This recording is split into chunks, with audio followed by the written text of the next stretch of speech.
Oh my goodness, so we are here talking about Wrong Turn 2021, or Wrong Turn: The Foundation if you're in Australia. And this is a very different movie. If you're new to the channel though, be sure to give the video a thumbs up, it really does help the channel a lot.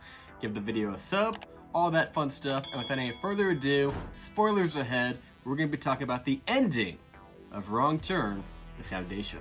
So Wrong Turn: The Foundation begins when 6 friends from New York take on a hiking trip to the beautiful West Virginia mountains who unwittingly fall prey to a savage section known as the Foundation, a community of people who have lived in the mountains before the Civil War. Now, this is not a direct sequel to the other Wrong Turn movies, and no, there is no Three Finger. Our main character, Jen, has been missing for 6 weeks, so her father, played by Matthew Modine, goes to West Virginia to talk to the police, who basically are pretty useless.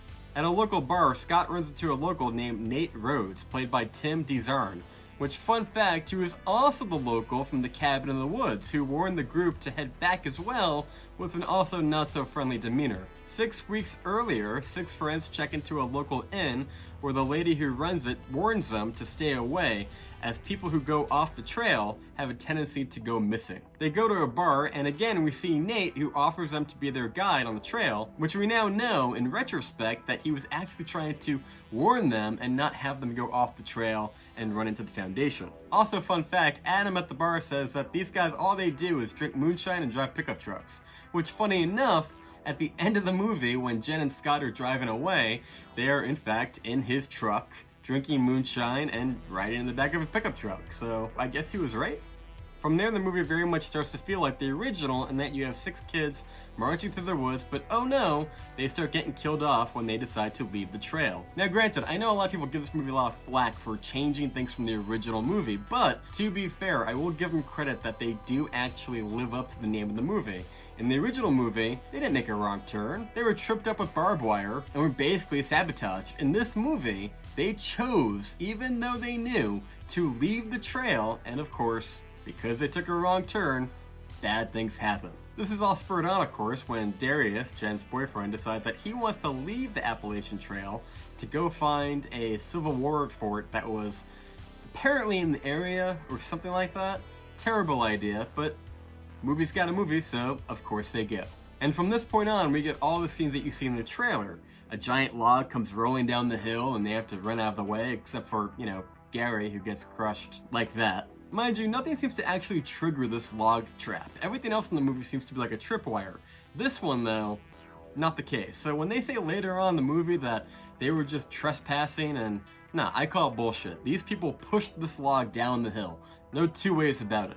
Jen looks over and is able to see Deer Skull hiding behind a tree, and boom, that's a poster. And it's at this point that they definitely know that something is up. They try and head back to the car, but night falls and they quickly find out that they're completely lost in the rain. They make camp and Jen sees a shadow outside of their tent and, for whatever reason, says nothing. And the following morning they wake up and find that Mila is gone, their phones are gone. They realize they have slept in a cemetery, and also, they seem to have found the fort that they were looking for. But it's not a fort that goes back to the Civil War. In fact, it goes beyond that, and it's actually a fort that was built by, you guessed it, the Foundation. On it is a plaque that reads, "The Foundation, November 24th, 1959. We pledge our lives, the lives of our children, and our children's children, to God, family, and the true and honest Foundation of a blessed and ideal America." They go to find Millie, but Adam gets his leg trapped in a chain trap and gets pulled underground, leaving just Jen, Darius, and Luis. They find a small shed filled with weapons and personal belongings, one of those being a giant pile of sunglasses, which is a throwback to the first movie. They see Adam being carried like Jack Sparrow by the 2 mask-wearing Foundation members. They save him, and Adam unties himself and kills one of them with a giant piece of wood. And it's with that the other Foundation member runs away, and Millie shows back up. They agree to tell no one of the murder that Adam just committed, and they continue to try to find a way out. Darius gets hit by a Home Alone trap, Luis gets kidnapped by Groot, Mila falls into a hole, which we find out is filled with spikes, and it's kind of reminiscent of the movie The Hunt, and the other 3 are all captured. Now we are just left with Jen, her boyfriend Darius, Adam, and Luis, who all stand trial with the Foundation. The Foundation is led by John Venable, played expertly by Bill Sage, who, yes, is from American Psycho. It's very cool, Bateman, but that's nothing. Eggshell with Romalian type. What do you think? And he tells them that they're all on trial for the murder that Adam committed. According to the Foundation, they claim that they didn't try to kidnap him, but rather bring him to safety, which, again, seems a little bullshitty. They kill Adam in the same way that he killed Samuel, and the other three are all sentenced into darkness. And by that, I mean they're basically taken to a cave where they're gonna have their eyes poked out with a hot iron. Luis immediately gets his eyes poked out, and then Jen makes a plea to save her life and the life of Darius, claiming that he is strong and can be a warrior, and she could be a baby-making wife. John, of course, goes, okay, sure, why not, claims her as a wife, and then we skip ahead to 6 weeks later to where we see Scott. Cut 2, Scott is in a restaurant where the old lady who was hosting the inn stops by to tell him about the Foundation. She tells him in 1859, a dozen families or so fled up to the Appalachian Mountain in order to avoid the collapse of America and preserve their way of life, saying that when America fell, they would be the foundation on which a new nation would be built, and that anyone who got lost up there would be made to make it look like they left. He leaves the bar, and Nate, along with the other townies, beat the crap out of him as a cop drives by. The following morning, Scott goes full Terminator mode, black shades and all, and he heads out to the mountains to find his daughter. He recruits a local hunter to be his guide, and the hunt begins. The hunter he hires dies almost immediately, so Scott takes his revolver and goes deeper into the woods. Come nightfall, he is captured almost immediately and taken back to the Foundation. There, he pulls his gun again, but his daughter shoots him with a bow. John comes out and then proclaims that Scott will be sentenced to darkness come morning, and they take him away. Later that night, Jen breaks Scott out of captivity, and the two escape on foot, leaving Darius behind because he wants to stay, saying that he feels like he belongs here. They run into Ruthie, and she tells them how to escape, past the cave of the prisoners of the blind. When they go past, they find Luis again, but he is blind and eating other people. Jen pulls out the gun and kills him out of mercy.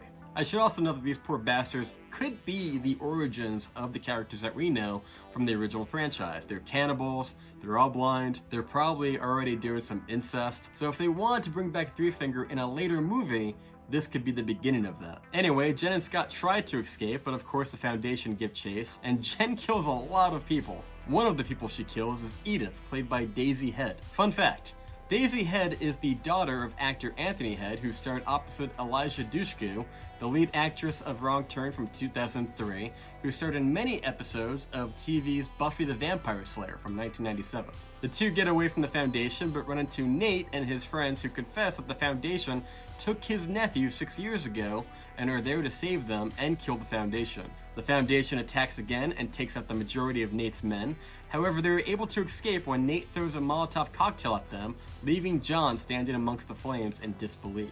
Several weeks later, we see Jen again. She takes the job her dad offered her, and get this, she is now pregnant with John's baby. She goes back to her house, and as you would guess, John is there with Ruthie, and he wants her back not only because he wants to kill her, but of course because he wants his child.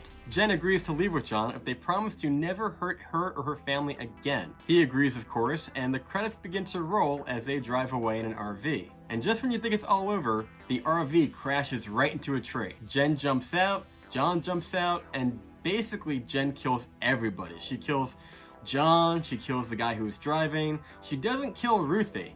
In fact, she takes Ruthie by the hand, they walk towards the camera, hopefully to a brighter future.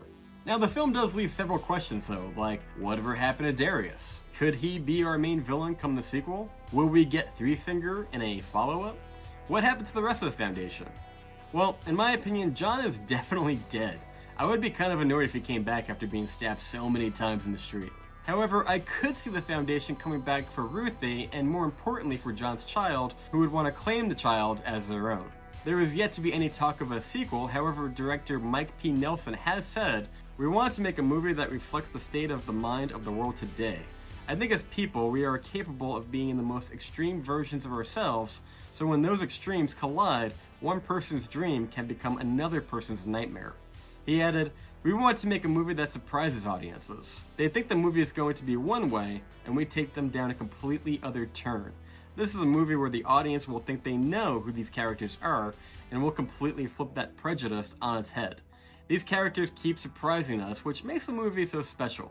So what do you think? Do you like the new edition of Wrong Turn? What would you want to see in a sequel? What happened to Darius? And will we ever get to see Three Finger in this franchise? Personally speaking, I think this movie is completely removed from the original franchise. There is no DNA in it whatsoever. You could argue that you do have the scene with the cannibals inside the holding cells who may or may not be the origins if they do continue to carry this franchise into the future, but that's pretty paper thin at best. Overall, I think it's a smarter movie. I actually enjoyed this movie a lot more than I did the original 2003. Now granted, I have never seen the sequels, but I've heard that they're pretty bad. If you want to know more about those, I know Patrick Burrow did a whole lineup reviewing the entire franchise. I'll leave the link right there.